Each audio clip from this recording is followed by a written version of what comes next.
So hello मित्रों, कैसे हैं आप लोग।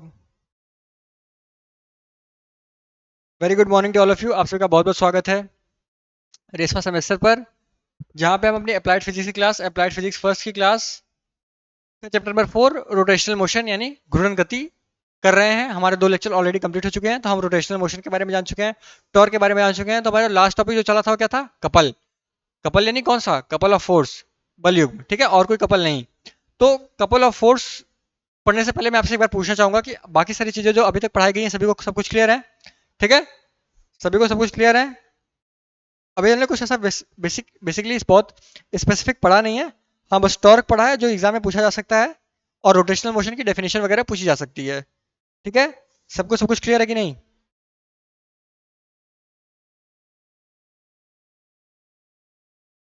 चलो, सब कुछ क्लियर है। वेरी गुड, सब कुछ क्लियर है। तो मेरा जो लास्ट टॉपिक चला था कपल ऑफ फोर्स, यानी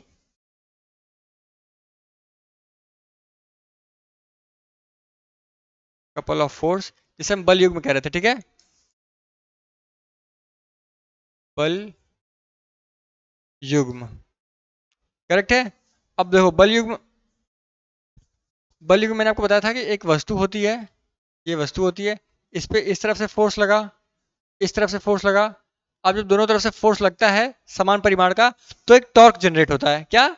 एक आघूर्ण पैदा होता है, एक बल आघूर्ण पैदा होता है। अब उस बल आघूर्ण के कारण ये वस्तु जो घूमने लगती है, अगर ये पॉइंट ए माने, ये पॉइंट बी माने, तो कुछ टाइम बाद ये क्या घूम के ऐसे हो जाएगी, यानी ए पॉइंट इधर और बी पॉइंट इधर। कुछ टाइम बाद ये घूम के और ऐसे हो जाएगी, ए पॉइंट इधर, बी पॉइंट इधर। कुछ टाइम बाद ये घूम के और ऐसे हो जाएगी, ए पॉइंट इधर, बी पॉइंट इधर।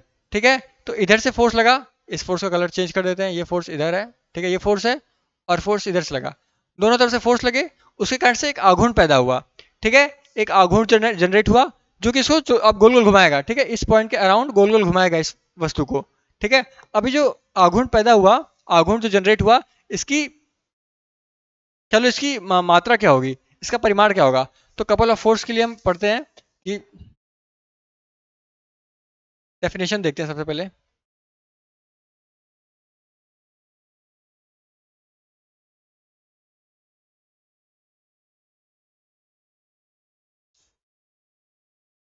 दो समान परिमाण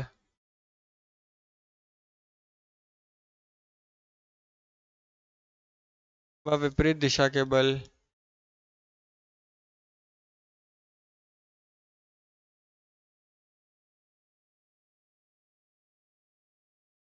किसी पिंड को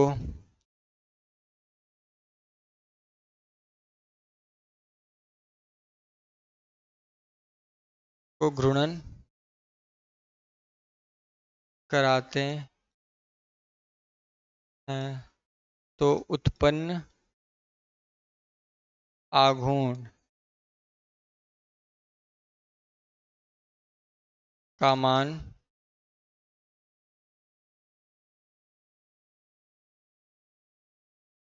उन बलों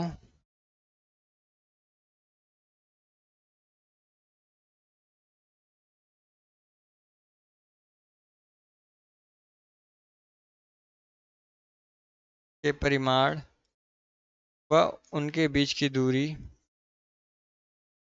उनके बीच की लंबवत दूरी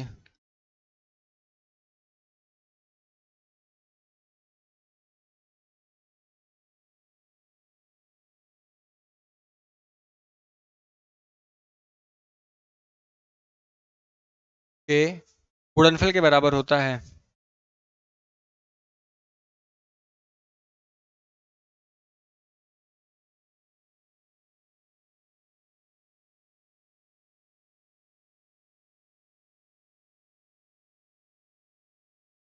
गुणनफल के बराबर होता है, जैसे ये फोर्स लगा, ठीक है, इस फोर्स का लाइन ऑफ एक्शन क्या होगा?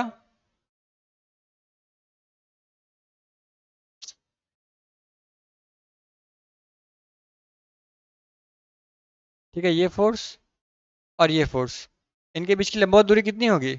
इनकी बीच की लंबवत दूरी मान लो आर है। कितनी है? आर। इनके बीच की लंबवत दूरी आर होगी। तो कपल ऑफ फोर्स कितना, कपल ऑफ फोर्स के लिए जो टॉर्क बनेगा, जो हमारा टॉर्क होगा, वो कितना हो जाएगा?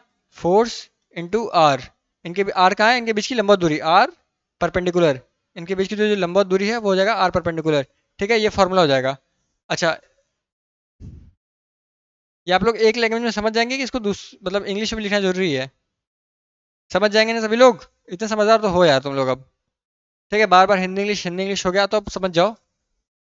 ठीक है, इस चीज को इंग्लिश में समझ लेंगे आप लोग? लिखवाना पड़ेगा? अच्छा, लिख लेते हैं एक बार इंग्लिश में भी लिख लेते हैं।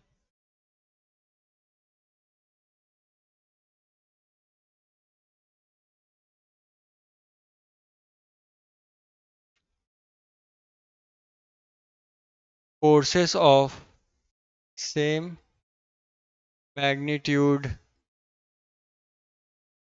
End of opposite direction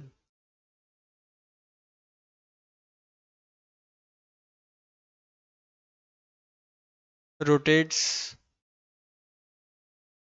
a body, then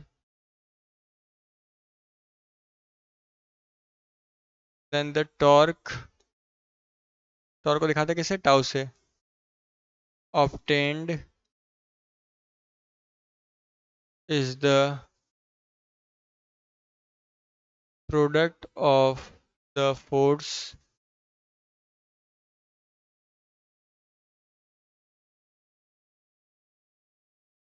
and the perpendicular distance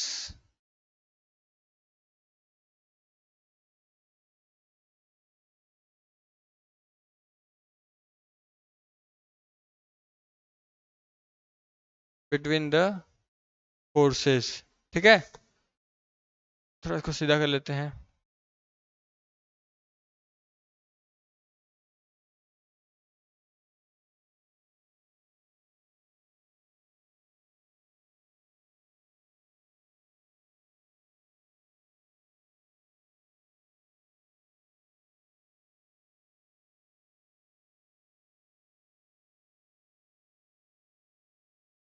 for example देखो यहाँ पे ये कोई वस्तु रखी है। ठीक है, ये कोई वस्तु रखी है, इस पे एक बल लग रहा है इधर से F, दूसरा बल इधर से F। ठीक है, ये इसकी लाइन ऑफ एक्शन, ये फोर्स, ओहो,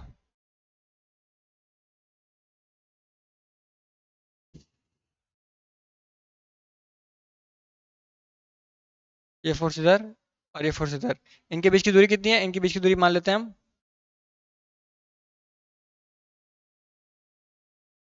आर है। ठीक है, ये पॉइंट ए, ये पॉइंट बी। तो जो टॉर्क जनरेटेड होगा वो क्या हो जाएगा?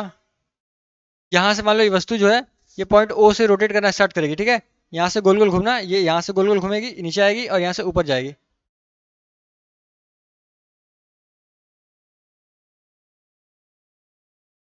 यहाँ से क्या करेगी? ऊपर जाएगी। ठीक है, यानी ये ऐसे घूमना स्टार्ट करेगी। तो ये ए, ये पॉइंट बी। तो टॉर्क जब होगा क्या हो जाएगा? टॉर्क बराबर फोर्स इंटू डिस्टेंस। डिस्टेंस भी क्या है? ए से ओ प्लस ओ से बी, ये दोनों के बीच का डिस्टेंस है ना, यानी एफ इंटू ए ओ प्लस ओ बी कितना हो जाएगा? आर। दोनों फोर्स के बीच में डिस्टेंस कितना है? आर। तो टॉर्क बराबर क्या? एक मिनट, इसको नीचे थोड़ा लिखते हैं।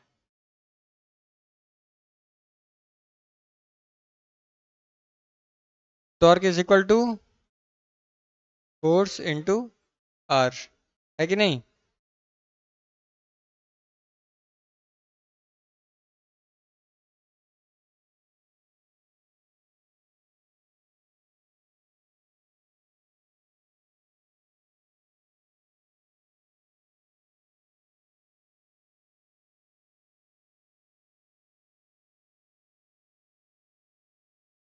क्लियर है सभी को?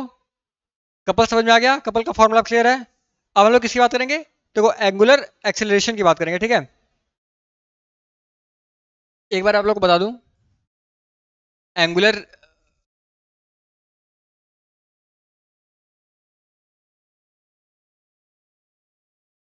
एंगुलर डिस्प्लेसमेंट किसको दिखाते थे हम लोग? थीटा से दिखाते थे। ठीक है, इसकी बात, या कह लो एंगुलर वेलोसिटी की बात, इसको कैसे करते थे? ओमेगा से दिखाते थे। ठीक है, तो एंगुलर स्पीड और एंगुलर वेलोसिटी की बात हम लोग बहुत ही क्लियरली कहाँ सर्कुलर मोशन में कर चुके हैं। फॉर एग्जाम्पल मैं आपको यहाँ पे दिखाता हूँ। जैसे मैंने पहले कौन सी ड्राइंग बनाई थी, यही, ये हमारा कोई पार्टिकल है, ठीक है, और ये एक्सिस है, इस एक्सिस के चारों तरफ घूम रहा है। यहाँ कोई पार्टिकल मान लो m1 है, ठीक है, ये पार्टिकल है m1। अब m1 कैसी गति कर रहा है, घूर्णन गति कर रहा है, सॉरी वृत्तीय गति कर रहा है। ये पूरा रोटेट कर रहा है, ये पूरा जो हमारा इस एक्सिस के अराउंड रोटेट कर रहा है, ठीक है, ये हमारा एक्सिस है, इस एक्सिस के अराउंड ये पूरी बॉडी रोटेट कर रही है। लेकिन ये जो m1 है कैसी गति कर रहा है, वृत्तीय गति। तो जब भी ये वृत्तीय गति करेगा तो यहाँ पे सेंटर मान लो ये है, तो वृत्तीय गति करेगा तो ये दो तरह की डिस्प्लेसमेंट को करेगा। एक डिस्प्लेसमेंट जो होगी वो क्या होगी, एस, जो लीनियर डिस्प्लेसमेंट होगी, और दूसरी डिस्प्लेसमेंट मान लो ये सेंटर है ओ, तो यहाँ पे क्या कवर करेगा, थीटा। तो जो थीटा होता है उसे क्या कहते हैं, उसे हम कहते हैं एंगुलर डिस्प्लेसमेंट, ठीक है। और delta theta by delta T, यानी इतना डिस्टेंस, इतना एंगल कवर करने में उसको जो समय लगा उसे क्या कहते हैं, उसे एंगुलर वेलोसिटी यानी कोणीय वेग कहते हैं। ये मैं आपको पहले बता चुका हूँ, इसलिए यहाँ पे दोबारा बता नहीं रहा हूँ। लेकिन इसका मतलब ये नहीं कि आपको नहीं आता फिर भी आप चलते चलें। अगर आपको नहीं आता तो आप जाएंगे चैप्टर नंबर 2 में, चैप्टर नंबर 2 के लास्ट में जो कुछ टॉपिक्स थे उसमें सर्कुलर मोशन पढ़ाया गया बहुत अच्छे से, और वहां पे आप ये सब चीजें देखेंगे, ठीक है। जैसे देखो यहाँ पे एस जो हमारी लीनियर लीनियर डिस्प्लेसमेंट है, इसी तरह हमारा एक लीनियर, सॉरी,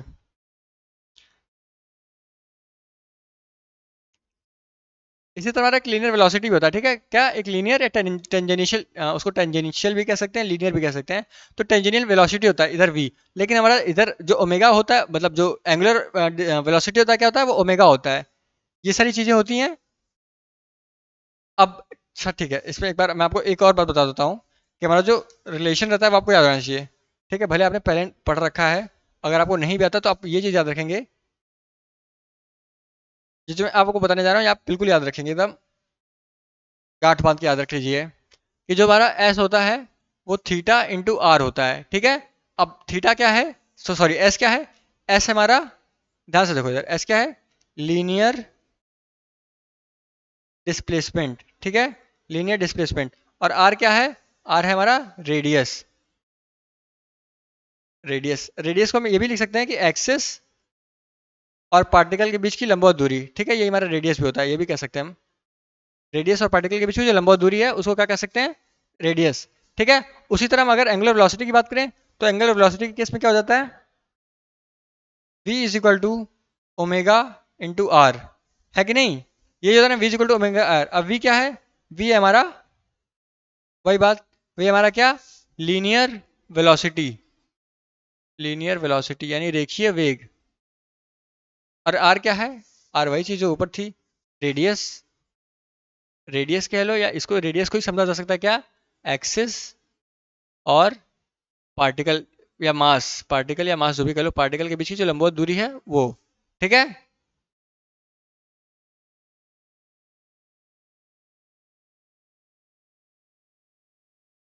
ये एंगुलर वेलोसिटी आप लोगों को, एंगुलर डिस्प्लेसमेंट का ये फॉर्मूला, एंगुलर वेलोसिटी का ये फॉर्मूला, ये दोनों आप लोगों को याद होना चाहिए, जो हम लोग को बहुत बहुत अच्छे से पढ़ चुके हैं, पूरा डिराइव कर चुके हैं कहाँ पे, चैप्टर नंबर 2 के टॉपिक का नाम है सर्कुलर मोशन में, है कि नहीं। चलो अब आगे देखते हैं। अब बात करते हैं एंगुलर एक्सेलरेशन की।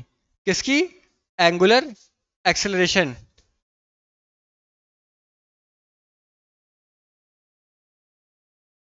ये भी हालांकि वहां पे बताया जा चुका है, लेकिन यहां से मैं आपको दोबारा बता रहा हूं, जिसको हिंदी में क्या कहेंगे, कोणीय त्वरण।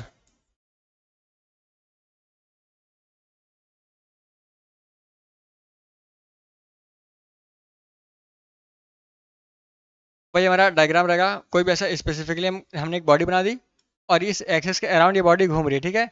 ये एक्सिस है, इसके अराउंड ये बॉडी घूम रही है। अब बॉडी घूम रही है, लेकिन इसका एक मास है m1, ठीक है, और इसका सेंटर से दूरी कितना है, r, ऑब्वियस सी बात है। और m1 कैसी गति करेगा, m1 करेगा वृत्तीय गति। थोड़ा वृत्त बना देते हैं अच्छा सा।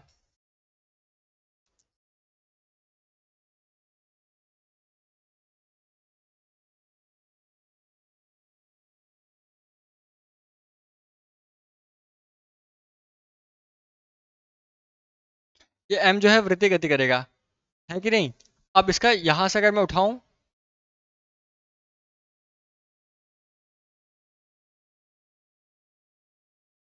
इसको हम कह सकते हैं थीटा, ठीक है, और इसको क्या कह सकते हैं, इसको कह सकते हैं हम एस, एस, क्लियर। अब बात करेंगे हम कोणीय त्वरण की।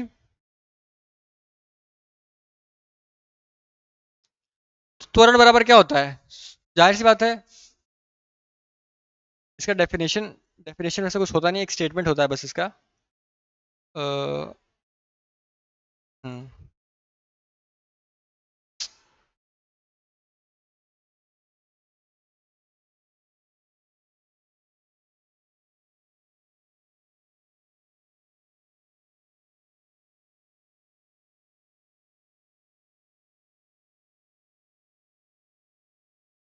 कोणीय वेग में परिवर्तन की दर, कोणीय त्वरण कहलाती है। यही चीज़ अगर इंग्लिश में लिखें तो बहुत ऑब्वियस सी चीज़ लिखी जाएगी।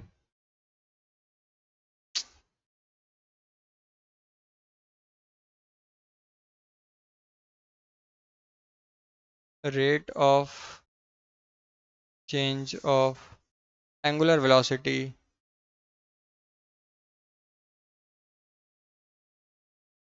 इज कॉल्ड एज एंगुलर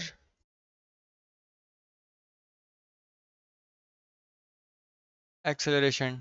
ठीक है, rate of change of angular velocity is called as angular acceleration. यानी जिस जिस रेट से एंगुलर वेलोसिटी चेंज होगी उसे क्या कहेंगे हम? Angular acceleration. जैसे नॉर्मली क्या कहते थे, वेलोसिटी चेंज हुई एक्सेलरेशन, वैसे ही एंगुलर वेलोसिटी चेंज हुई तो एंगुलर एक्सेलरेशन। क्लियर है? इसको अगर फॉर्मूला में लिखना चाहे तो एंगुलर एक्सेलरेशन को किसे दिखाते हैं? एंगुलर एक्सेलरेशन को ओमेगा, ओमेगा नहीं, इसको क्या कहते हैं? अल्फा। भूल जा रहा हूँ उसका भी नाम। अल्फा बराबर क्या हो जाएगा हमारा? Omega two minus omega one upon T, है कि नहीं? या टी या समांतराल को डेल्टा टी से दिखाते हैं। ठीक है, omega two minus omega one into delta T. इसको अगर हम आगे बढ़ाते जाएं तो अल्फा बराबर क्या हो जाएगा हमारा? अल्फा बराबर हो गया डेल्टा ओमेगा बटे डेल्टा टी।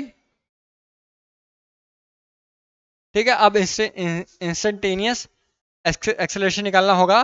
मतलब मान लेते हैं कि हमारा जो टी है, डब्ल्यू है, यानी डब्ल्यू डब्ल्यू नहीं ओमेगा है। ठीक है, इसको मिसअंडरस्टैंड मत करिएगा, ओमेगा है ये। ठीक है, तो omega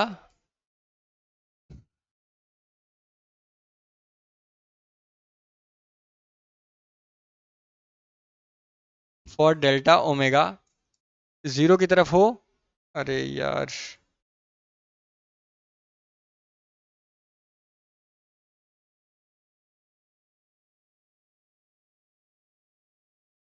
for limit of delta omega is equal to zero के लिए क्या हो जाएगा?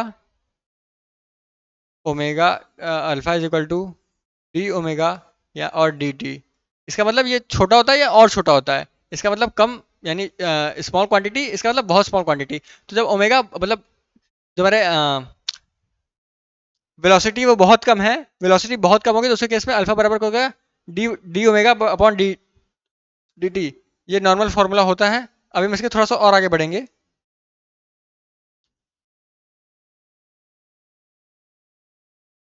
इसके हम थोड़ा सा और आगे बढ़ेंगे। ठीक है, आप लोगों को पता है ओमेगा बराबर क्या होता है? मैंने यहाँ पे क्या बताया था? यहाँ पे मैंने बताया कि v बराबर आर ओमेगा, v बराबर आर ओमेगा। तो यहाँ से हम एक चीज लिख सकते हैं कि ओमेगा बराबर v बाय आर। ये चीज लिखा जा सकता है कि नहीं? ओमेगा बराबर v बाय आर। तो बस यही मैं करना है, यहाँ पे कहाँ गया? Hmm, we know that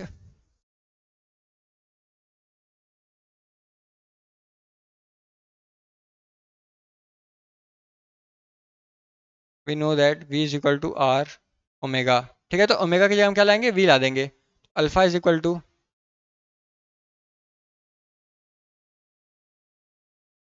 alpha is equal to D omega की जगह क्या जाएगा? v by R upon D T. ठीक है, इसको हम और क्या लिख सकते हैं? इसी को हम लिख सकते हैं, थोड़ा सा ऊपर कर लूंगा इसको मैं। इसको लिख सकते हैं अल्फा बराबर D V by D T, और आर नीचे आ जाएगा। ठीक है, वी बाय आर नीचे आ जाएगा। इसको 1/r भी लिख सकते हैं, कोई दिक्कत नहीं है। dv/dt क्या होता है? dv/dt क्या होता है? सभी लोगों को पता है कि एक्सेलरेशन बराबर त्वरण बराबर क्या होता है?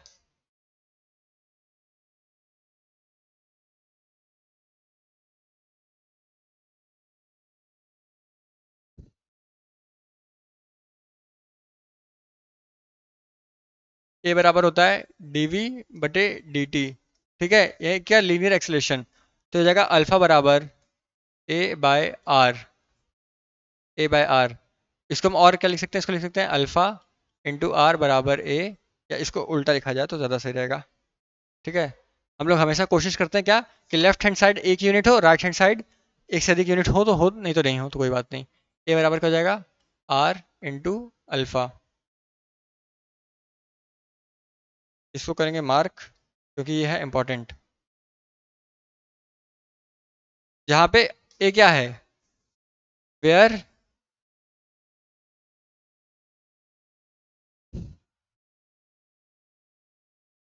ए is equal to linear acceleration. ठीक है, ए क्या है? Linear acceleration. और आर क्या, सॉरी आर क्या है? आर वही है, रेडियस कह लो, या रेडियस से बेटर हम और क्या कह सकते हैं, कि एक्सिस, एक्सिस ऑफ रोटेशन, और किसके बीच में, वो पार्टिकल जो है, जो मास है, उसके बीच में क्या, परपेंडिकुलर डिस्टेंस। ठीक है, यही रेडियस भी होता है। तो ये आपको क्लियर हो गया? छोटा सा तो डेरिवेशन है।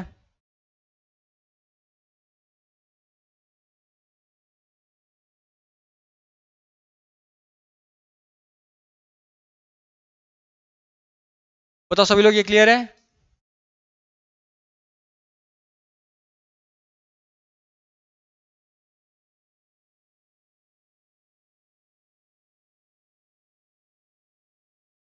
अब आगे बढ़ा जाए।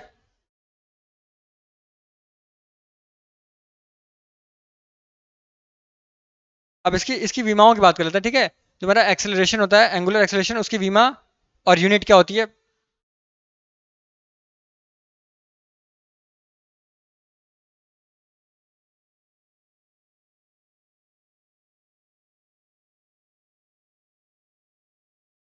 Angular acceleration. ठीक है, इसकी जो यूनिट होती है क्या होगी, और इसका जो मात्रक होगा, सॉरी, इसका जो मात्रक कह रहा हूँ, उसकी विमा, क्या हो गया है?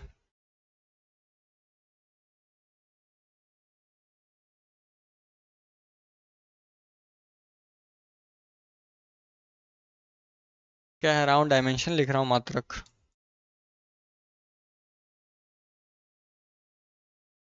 तो अगर हमें फॉर्मूला पता होगा एंगुलर एक्सेलरेशन का, तो ये दोनों चीज़ें क्लियर हो जाएंगी।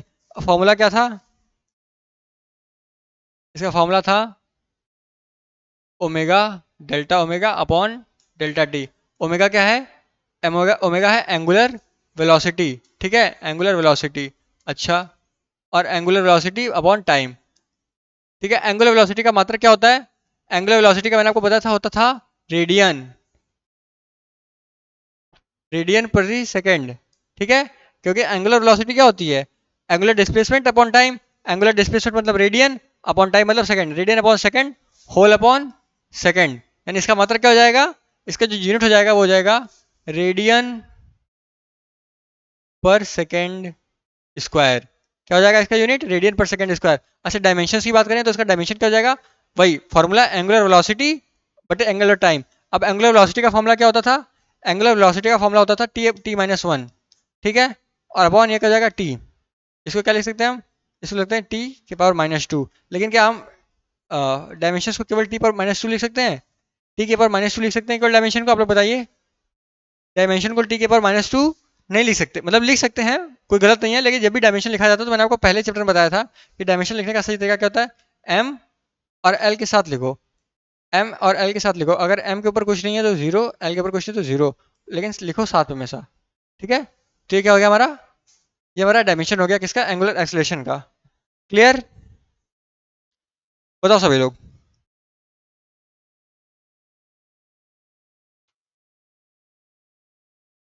ये चीज़ क्लियर हो गई? अब हमारा एंगुलर एक्सेलरेशन के बाद हमारा जो अगला टॉपिक आएगा, वो आएगा मोमेंट ऑफ इनर्शिया। क्या आएगा? Moment of inertia.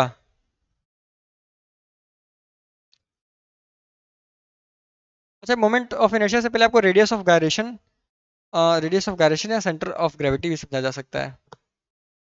कोई नहीं।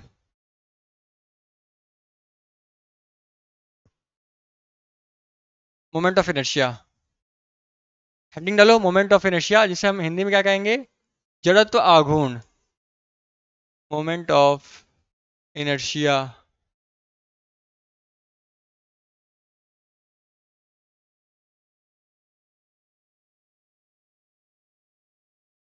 जिसे हम कहेंगे जड़त्व आघूर्ण।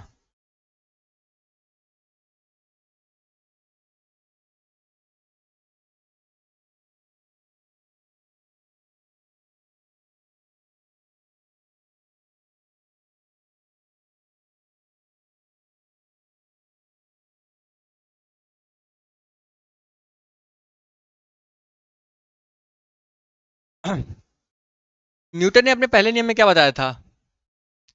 न्यूटन के अकॉर्डिंग, जो न्यूटन का फर्स्ट लॉ था,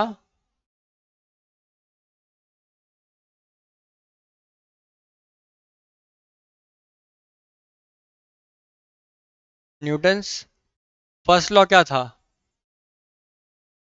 न्यूटन फर्स्ट लॉ था कि कि जिसे जड़त्व का नियम भी कहते हैं, उसमें क्या था कि कोई भी पिंड होता है, कोई पिंड परिवर्तन, स्थिति परिवर्तन का विरोध करता है, ठीक है? स्थिति परिवर्तन, या स्थिति परिवर्तन छोड़ो, बल का विरोध करता है। सिंपल सी बात है, बल का विरोध करता है। क्योंकि बल क्या करती है? बल स्थिति परिवर्तित करने का प्रयास करती है, ठीक है? तो कोई भी पिंड बल का परिवर्तन करता है, बल का परिवर्तन, सॉरी, बल का विरोध करता है, बल का विरोध करता है। ये न्यूटन ने पहले नियम में कहा था। इस गुण को क्या कहते हैं? इस गुण को कहते हैं, इस गुण को जड़त्व कहते हैं। जड़त्व मतलब इनर्शिया।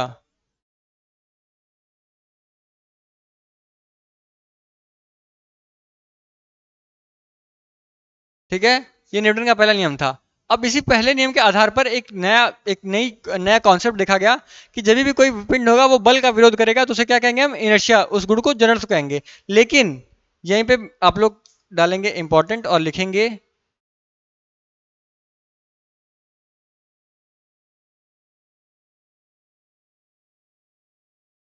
कि यदि कोई पिंड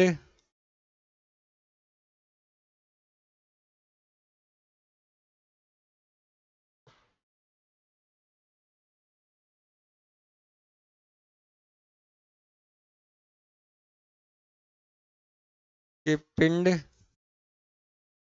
द्वारा बल आघूर्ण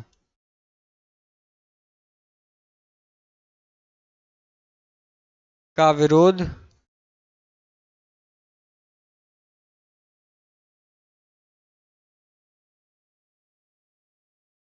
विरोध करने की जो प्रवृत्ति होती है वो क्या कहलाती है? जड़त्व आघूर्ण। ये सिंपल सा डेफिनेशन है, आघूर्ण कहलाती है।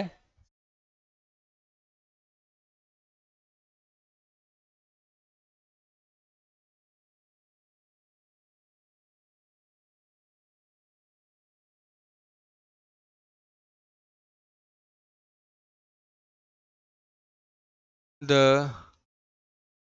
property of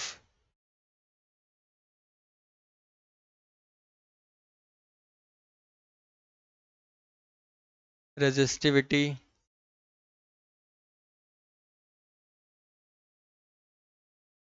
against torque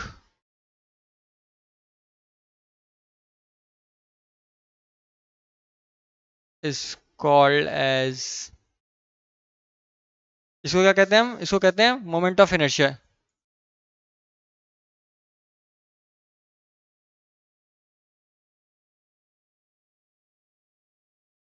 is called as moment of inertia.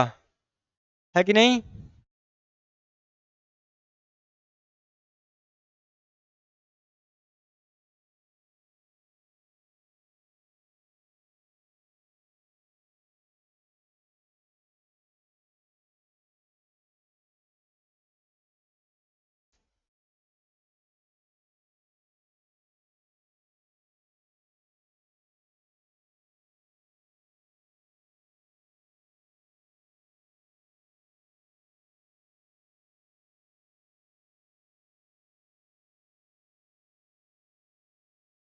हम मोमेंट ऑफ इनर्शिया को दिखाते किससे हैं? मोमेंट ऑफ इनर्शिया को हम आई एम से दिखाते हैं, मोमेंट ऑफ इनर्शिया। अब इसका फॉर्मूला एक होता है,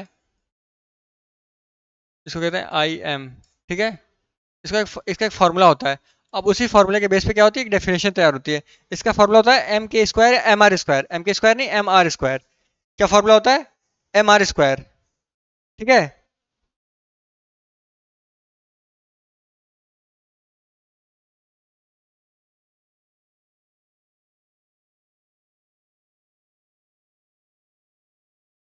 क्लियर है, क्लियर है, क्लियर है। चलो सभी चीज क्लियर है।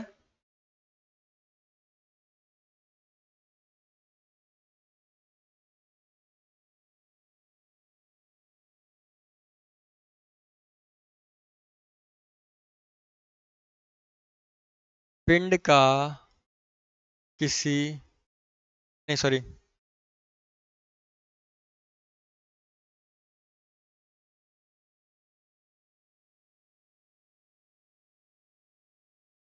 पिंड के किसी कण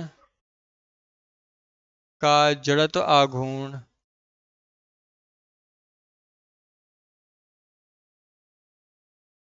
पिंड के किसी कण का जड़त्व आघूर्ण उसके द्रव्यमान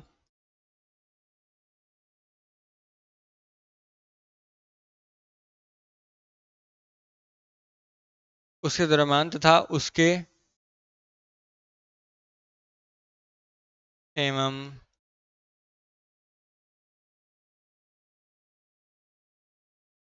तथा उस कण व घूर्णन अक्ष, जिसे एक्सिस ऑफ रोटेशन भी कहते हैं, घूर्णन अक्ष के बीच की लंबवत दूरी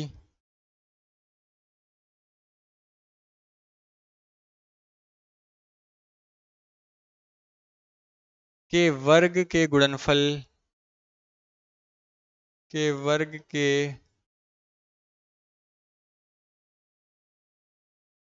गुणनफल के बराबर होता है। क्लियर? यही चीज आप चाहे तो इंग्लिश में लिख सकते हैं। पिंड के किसी कण यानी moment of inertia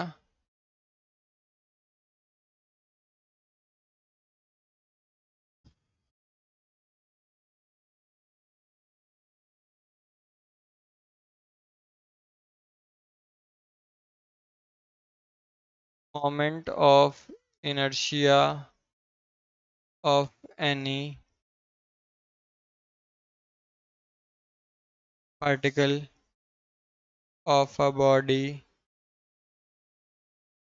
is equal to the mass is equal to the product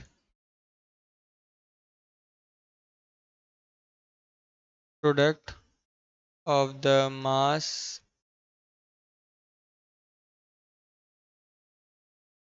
and its perpendicular distance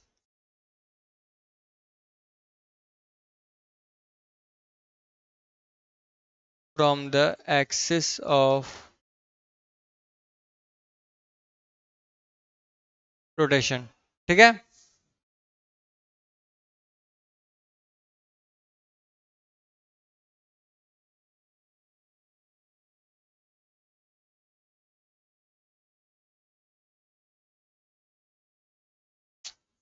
run देते हैं। ये किसके बराबर हो जाएगा? इसको लिख सकते हैं आई बराबर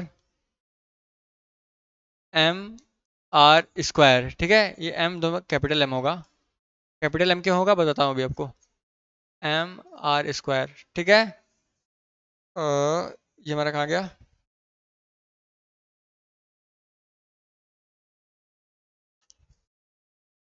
देखो, ये हमारा पार्टिकल है, वैसा ही गोल मटोल पार्टिकल बनेगा हमारा, थोड़ा सा बड़ा बनेगा इस बार। ठीक है, ये हमारा एक्सिस ऑफ रोटेशन हो जाएगा हर बार की तरह।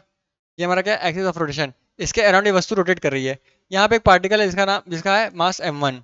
ठीक है, यहाँ मास m2, यहाँ मास m3 और यहाँ मास mn। ठीक है, इसकी से दूरी r1, इससे दूरी r2, ये दूरी r3, ये दूरी rn।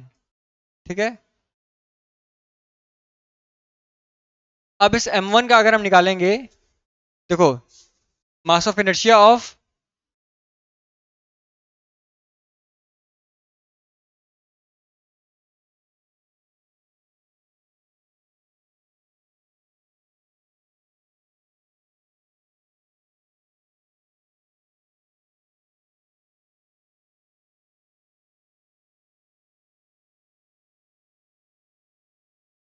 अब हम निकालेंगे क्या, mass of inertia of I m1। ठीक है, आई m1 क्या हो जाएगा हमारा, m1 into r1 square. Clear है। अब आई m2 निकालेंगे तो क्या हो जाएगा, m2 इंटू r2 का होल स्क्वायर। अच्छा, आई m3 निकालेंगे तो क्या हो जाएगा, m3 इंटू r3 का होल स्क्वायर। क्योंकि डेफिनेशन क्या कहती है, डेफिनेशन तो ये कहती है ना कि किसी भी कण का अगर हमें मोमेंट ऑफ इनर्शिया निकालना हो, जड़त्व आघूर्ण निकालना हो, तो क्या करेंगे, उसका मास इंटू जो रेडियस है, जो त्रिज्या है, या जो लंबवत दूरी है उसका स्क्वायर। ठीक है, लंबवत दूरी का स्क्वायर। इसी तरह आप करते जाएंगे करते जाएंगे करते जाएंगे करते जाएंगे, हमें क्या मिलेगा, आई एम एन। ठीक है, nth पार्ट का क्या हो जाएगा, m into N into R N का स्क्वायर। ठीक है, ये तो एक एक कण का हमारा हो जाए, क्या होगा, मास ऑफ मास मास नहीं, मोमेंट ऑफ इनर्शिया। अभी क्या लिख रहा हूँ,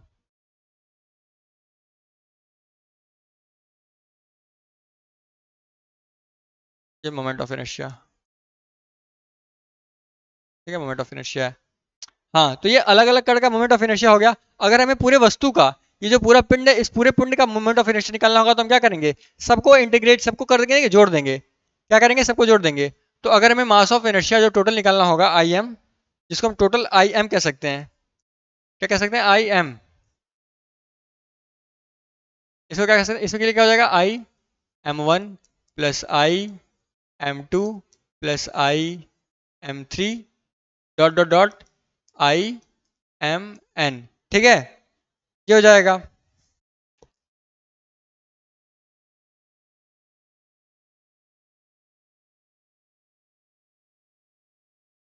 तो कुल मिला के क्या हो जाएगा, हम जो हमारा जो मेन वो निकलेगा, मोमेंट ऑफ इनर्शिया हो जाएगा total mass into R square.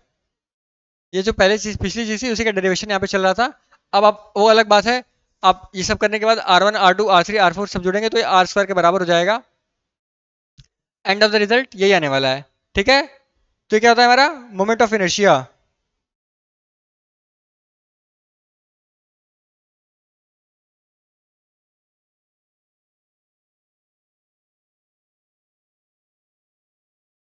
ठीक है, अब मोमेंट ऑफ इनर्शिया के लिए फिलहाल यह क्लास हमारी यहीं तक रहेगी। मोमेंट ऑफ इनर्शिया के बारे में जो बची हुई चीजें हैं हम कल डिस्कस करेंगे। ठीक है, वो हम कल डिस्कस करेंगे, उसके बाद अच्छे से देखेंगे मोमेंट ऑफ इनर्शिया की थोड़ी बची हुई चीजें।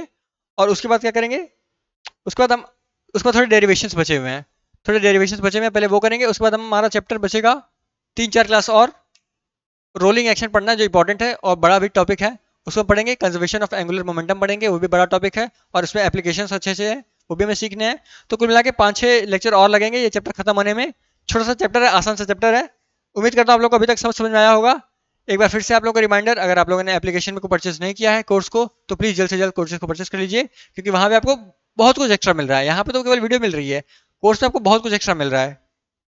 चलिए, तो बहुत बहुत धन्यवाद यहाँ तक देखने के लिए। अगर आपको वीडियो अच्छा लगा हो, लेक्चर अच्छा लगा होगा, आपने बताई हुई चीज़ें सीखी हुई हो, तो उसके लिए वीडियो को लाइक करेगा और अपने दोस्तों के पास शेयर जरूर से जरूर करेगा। चैनल को करेगा सब्सक्राइब। और अगर कोई क्वेश्चन बचता हो तो कमेंट बॉक्स खुला हुआ है, आप पूछ सकते हैं, हम आपका कमेंट देखेंगे और उसका जवाब जरूर से जरूर देंगे। चलिए, बहुत बहुत धन्यवाद सभी लोगों को। Have a nice day everyone.